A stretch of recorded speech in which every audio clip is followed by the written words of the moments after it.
ओ भाई साहब, कितना और पोटली बांधोगे? कितना और कोस भरोगे? कितना कितना और बक्सा बांधोगे? कितना और पॉकेट भरते जाओगे? पॉकेट पूरा फुल है, पूरा पूर्ण है पॉकेट। उसके बाद भी मन में संतोष नहीं, मन में शांति नहीं, मन में आनंद नहीं। वाह, ये तो ऐसा हुआ जैसे मान लो अगर आपको समुद्र भी दे दिया जाए, यानी आपका जितना भी इच्छा है, जो कुछ भी चाहिए वो सब कुछ मिल जाए, या फिर यूं कहे असीम समुद्र के भांति आपके पास धन हो जाए, तब भी आपके मन में संतोष नहीं होगा। ये तो ऐसा हुआ मानो बहुत तीव्र प्यास लगी थी और पानी दे दिया गया, यानी आपने पानी का पान किया, परंतु प्यास मिटी नहीं, प्यास बुझी नहीं, वरन प्यास और अधिक तीव्र हो गई। तो भाई साहब, थोड़ा रुकिए, थोड़ा थमिए, थोड़ा दूसरों के लिए भी चिंतन कीजिए। सिर्फ स्वार्थ के वशीभूत होकर अपना पेट चलाने के लिए जहां 2 रोटी चाहिए, कुछ दाल चाहिए, कुछ सब्जी चाहिए, रहने के लिए आशियाना चाहिए, वस्त्र चाहिए, शिक्षा चाहिए, यानी जो मूलभूत आवश्यकता है, उसके लिए कुछ न कुछ धन अवश्य चाहिए, जीविका अवश्य चाहिए। वो तो आपको सहजता से प्राप्त हो जा रहा है, सुलभता से मिल जा रहा है, उसके लिए कुछ परिश्रम नहीं करना पड़ रहा है। और सिर्फ एक मनुष्य का नहीं, आप चाहे तो 1000 मनुष्य का प्राप्त कर ले रहे हैं। 1000 तो मैं ये कहने के लिए कह रहा हूं, उससे कई गुना ज्यादा। तो थोड़ा निस्वार्थ होना सीखिए, थोड़ा दूसरों के बारे में भी चिंतन कीजिए। इसे धर्म कहते हैं, इसे न्याय कहते हैं। सिर्फ अपने लिए जीना वो तो पशु भर जीना हो गया। तो भाई साहब, थोड़ा ध्यान से सुनिएगा, जरा सोचिए, अब कितने इंसानों का, कितने परिवारों का हिस्सा अपने पास रखे हैं, और अपने पास रखने से कुछ जाता नहीं, परंतु यही सबसे बड़ी समस्या है। पता है क्यों? क्योंकि अगर वो पैसा, वो संसाधन, वो चीजें आपके पास नहीं रहा होता, तो वो समाज में किसी और इंसान के पास, और परिवार के पास, समाज के किसी और क्षेत्र में, किसी और दिशा में, किसी और परिवार के पास, और व्यक्ति के पास वो पैसा ठहरा हुआ होता, उससे उसका परिवार को पोषण मिलता, उसका परिवार आगे बढ़ता। परंतु आपने क्या किया? आपने अपने इच्छा को इतना बढ़ा दिया, इतना कामी हो गए कि दूसरों के बारे में चिंतन ही नहीं की। इसीलिए हमें कहा गया है क्या? त्याग पूर्वक भोग करना चाहिए। संसार में है तो भोग तो अनिवार्य है, बिना भोग के आप रह नहीं सकते। ना ही दारिद्र्यता में जीना है, ना ही इतना भोगी बन जाना, इतना कामी बन जाना है कि संसार का ही विनाश करने पर उतर जाए।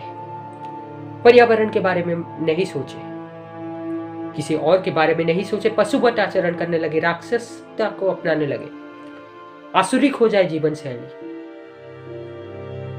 और याद रखिएगा बंधुगण, जहां भोग ज्यादा होता है वहां ही रोग ज्यादा होता है। जो भोगी इंसान होता है वही रोगी होता है, परंतु जो योगी इंसान होता है, निरोगी इंसान होता है। और जो त्यागी इंसान, उसके लिए तो रोग का कोई नाम ही नहीं होता। परंतु जब संसार में है, शरीर मिला हुआ है, परंतु हम शरीर नहीं, शरीर यंत्र है, हम देही है, शरीर ही है, ऊर्जा है, आत्मा है। तो आत्मा के लिए मोक्ष चाहिए होता है, क्योंकि क्योंकि आत्मा का ये गुण ही है कि स्वतंत्र रहे, उसके चारों तरफ कोई बंधन ना रहे। वास्तव में हम बंधन में है, ये शरीर के बंधन में पड़े हुए हैं। और 6 आंतरिक रिपु है, 6 आंतरिक विकार है, 6 आंतरिक शत्रु है, या फिर यूं कहे यही 6 भावना हमें आगे बढ़ाती है। परंतु जो चेतना से जीवन जीता है, यानी जिसका इंद्रिय उसके बस में है, जिसका मन उसके बस में है, जिसका बुद्धि का शुद्धिकरण हो गया, मन निर्मल होने लगा है, चेतना के केंद्र से जीवन जीता है, बोध आधारित जीवन जीता है, ज्ञान के केंद्र से जीवन जीता है, वो ये इंद्रियों का स्वामी बन जाता है। तब ये आंतरिक विकार उसे नुकसान नहीं पहुंचाते।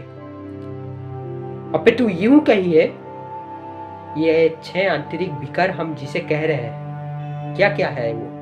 काम, क्रोध, लोभ, मोह, मद, मात्सर्य। वो इनका सदुपयोग करता है समय, देश, काल, परिस्थिति के अनुसार, जहां जैसी आवश्यकता होती है उसी के अनुसार। यानी ये सब उसके बस में रहते हैं, उसके अनुसार संचालित होते हैं, ना कि वो स्वयं इसके बस में हो जाता है, इसके अनुसार संचालित होता है। इसीलिए अपरिग्रह का सिद्धांत सदा ही अपनाना चाहिए, सदा ही मानना चाहिए। परंतु इससे पहले ये जान लेना चाहिए अपरिग्रह होता क्या है। अपरिग्रह अर्थात वही क्या, त्याग पूर्वक भोग करना, जितना आवश्यकता है उसको पूर्ति करना हमारा दायित्व होता है, हमारा कर्तव्य होता है, हमारा धर्म होता है। उसे थोड़ा अधिक अपने लिए भोग करेंगे या फिर अपने लिए रखेंगे, लेकिन वो इमरजेंसी कंडीशन के लिए, आपातकालीन स्थिति परिस्थिति उत्पन्न हो तब उसका मुकाबला कर सके। इसीलिए, इसलिए नहीं क्योंकि हम पशु की तरह सब चीजें संचित करते जा रहे हैं। जानते हैं एक चीज, मृत्यु आपसे सब कुछ छुड़ा लेता है। जितना भी सुख है, जितना भी भोग के वस्तु है, सब कुछ आपसे ले लेता है। और निरंतर हम मृत्यु की ओर ही गति कर रहे हैं। मृत्यु कब हमारे सामने किस रूप में कब प्रकट हो जाए, किसे वह इसका पता है? किसी को भी नहीं पता। परंतु एक चीज ध्यान रखना, मृत्यु कभी भी किसी से आनंद नहीं छीन सकती। मृत्यु सुख भोग अवश्य छीन सकती है, लेकिन आनंद नहीं, क्योंकि आनंद आंतरिक स्थिति होती है। आप सुख को तभी ढूंढते हैं, भोग को तभी अपनाते हैं, जब आप भीतर से, अंदर से, अंतःकरण से क्या निराश होते हैं। भीतर में अशांति है, भीतर में मौज नहीं है। परंतु जब आप भीतर से मस्त होते हैं, तब आपका जो स्थिति होता है वो स्थिति आनंद का स्थिति होता है। आप सुख के लिए बाहर भ्रमण नहीं करते, सुख के वस्तु के प्रति, सुख के द्रव्य के प्रति, या फिर कहे विपरीत लिंगी के प्रति आप आकर्षित नहीं होते। जैसे जब आवश्यकता होती है और अगर चाहिए तथा देश काल परिस्थिति को देखकर, धर्म को देखकर, सत्य को देखकर, ज्ञान बोध विवेक आधारित आप निर्णय लेते हैं। और यही चीज तो आपको क्या दूसरे से अलग नहीं करती। देखिए, मैं यहाँ पर कोई प्रेरणादायक बातें नहीं कह रहा हूँ, कोई मोटिवेटिंग कथा नहीं कह रहा हूँ, बोध आधारित विवेक आधारित मैं बातें कह रहा हूँ। मनुष्य है तो मनुष्य की तरह कर्म कीजिए, जितना आवश्यकता है उसको पूर्ण करना चाहिए। परंतु उससे अधिक अगर करने लगे तो वो आपका समय ले लेगा, आपका ऊर्जा ले लेगा, तथा उसको मेंटेनेंस करने में आपका अर्थ भी लगेगा। और वो ऊर्जा को, वो समय को आप आपके चेतना को विस्तार करने में, भूत को ऊंचा उठाने में, मन को स्वच्छ करने में लगा सकते थे। क्या मैं सही नहीं कह रहा हूँ दोस्तों? पूछिए अपने आप से। धन आवश्यकता होती है, लेकिन धन को लक्ष्य बनाकर सब कुछ करते जाना, यानी निरंतर असंतुष्ट रहना, क्या यह सही है? पूछिए अपने आप से। तो बंधुगण, यही कहूंगा स्पेशली उन भाइयों को, उन इंसानों को मैं ये कहना चाहता हूं जो पशु के भांति क्या भोग की वस्तु, सुख के वस्तु इकट्ठा करते जा रहे हैं, धन इकट्ठा करते जा रहे हैं। क्या लाभ? क्या उसको आप ले जा सकते हैं अपने साथ? नहीं। जितना आवश्यकता है उतना पूर्ण अवश्य कीजिए। और एक चीज जानिएगा कि आप जो इतना इकट्ठा कर रहे हैं उतना सुख शांति प्राप्त नहीं कर सकते और अपने चेतना को विस्तार दे सकते थे, लेकिन नहीं दे पाए। क्यों? क्योंकि आपने अपना ऊर्जा अपने जीवन काल किसी और चीज में लगाया जो उतना आवश्यक नहीं था, जो उतना महत्वपूर्ण नहीं था, तथा आपका संचित धन से आपका आगत पीढ़ी सहजता से जीवन काट ले सकता है, लेकिन जो तीसरा पीढ़ी होगा पूरा विनाश कर देगा, पूरा बर्बाद कर देगा। या फिर यूं कहिए, आप अपने पीढ़ियों के लिए विनाश का मार्ग निर्माण करते जा रहे हैं। क्योंकि ना जब वो देखेंगे कि अपने पास तो बहुत सारा धन है, अपने पास बहुत सारा प्रॉपर्टी है, बहुत सारे मकाने हैं, बहुत सारे दौलत है, तो मैं क्यों पुरुषार्थ करूं? तो क्या वो राष्ट्र के लिए एक लायबिलिटी नहीं हो जाएंगे, एक बोझ नहीं बन जाएंगे? पूछिए अपने आप से, निष्पक्ष अवलोकन कीजिए, आप जान पाएंगे क्या सही है क्या गलत है। तो बंधुगण, पोटली बांधना बंद कीजिए, कोष की बक्सा भरना बंद कीजिए, थोड़ा निस्वार्थ होकर परमार्थ कार्य पर ध्यान दीजिए। इसका मतलब ये नहीं दारिद्रता को अपनाना है, नहीं, आवश्यकता को अवश्य पूर्ण करना है। मैं किस संदर्भ में, किस उद्देश्य हेतु कह रहा हूं, आशा करता हूं ये समझ पा रहे होंगे। अगर इसको आपने नहीं समझा तो आपने अर्थ को अनर्थ कर बैठेंगे। संदर्भ को समझिए, उद्देश्य को समझिए।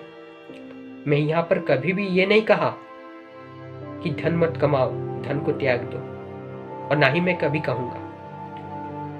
मैं ये कह रहा हूं कि आवश्यकता अवश्य पूर्ण कीजिए, लेकिन आवश्यकता से अधिक मतलब अत्यधिक अधिक दूसरों का अधिकार मान लेना कहाँ तक सही है? क्योंकि ना वो पैसा किसी और परिवार के पास रहता तो वो परिवार क्या आगे बढ़ पाता। क्या मैं सही नहीं कह रहा हूं? सोचिएगा, इस पर मनन कीजिएगा, ध्यान दीजिएगा। तो बंधुगण, क्या धर्म के रास्ते में, सत्य के रास्ते में आगे बढ़ते रहिए।